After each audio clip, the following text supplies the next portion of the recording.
Or is this full-time MMA now? I love full-time MMA right now. Full-time MMA? MMA, Nothing yeah. else? My life, man, yeah.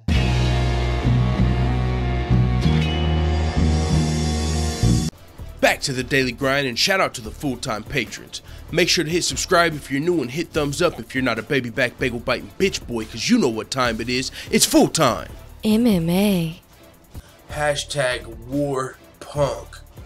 Holy smokes, did the wind get taken out of my sails last night at UFC 225 when I was rooting like a diehard CM Punk fan, although I've never even seen him in the WWE, but I was rooting for him. A man with a dream. All he had was $1 in a dream. Okay, maybe he had a little more than $1, but either way, CM Punk had a dream. He just wanted to get one win in the UFC and show that it could be done.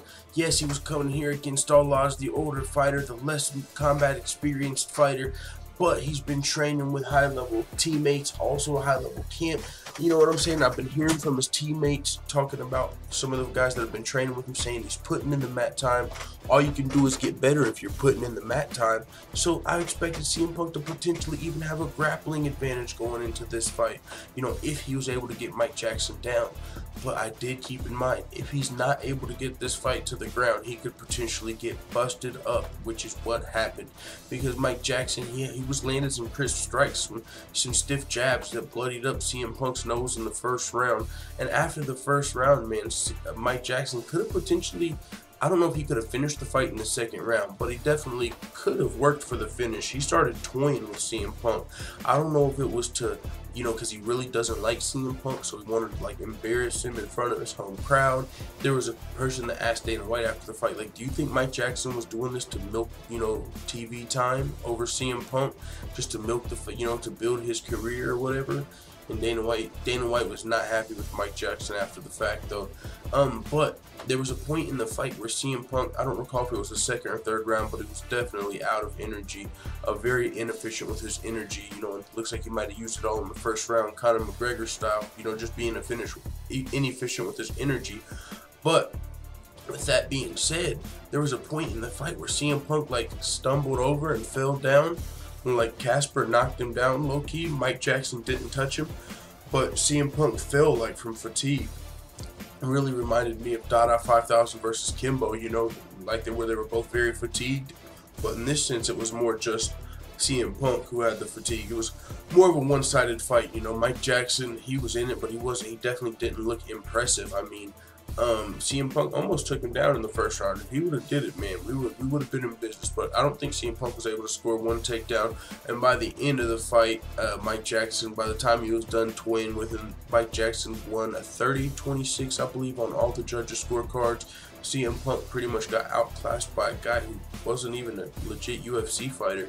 I mean, CM Punk had triple the octagon time because Mickey Gall submitted Mike Jackson in just 45 seconds, and it took him 2 minutes to submit CM Punk. So CM Punk, you know, even though neither one of these guys had legitimate octagon experience in that sense, but still, Mike Jackson's a guy that hasn't fought in like 2 years. He's like a part-time photographer, part-time barber. I don't know. No, he's not a barber, but he's like a photographer. I think he does podcasts or something. Like, Mike Jackson is just not a guy that's active in the UFC that's really beat anybody. He's 0-1 as a pro.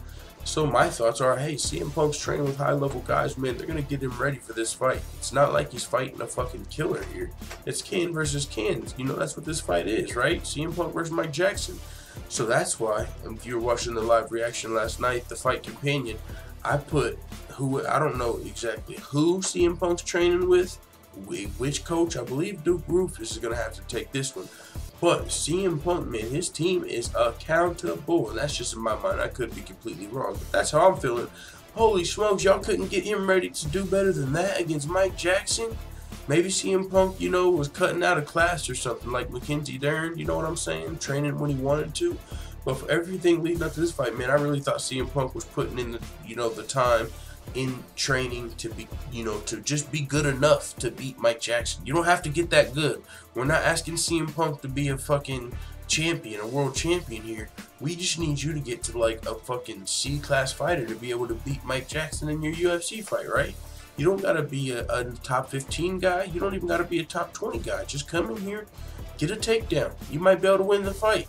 But instead, CM Punk got low-key outclassed, out-cardioed, outstruck, out-grappled. Holy smokes! 0-2 in the UFC for CM Punk now. And it looks like Mike Jackson with the win is still getting kicked out the UFC, but we'll talk about that in another video later on. Dana White was not happy with his performance though, so with that being said, it is what it is. Mike the Truth Jackson just defeated CM Punk in his second UFC fight, both of their second pro fights. Let the full-time family know what you think in the comments. And as always, thanks for checking out this video.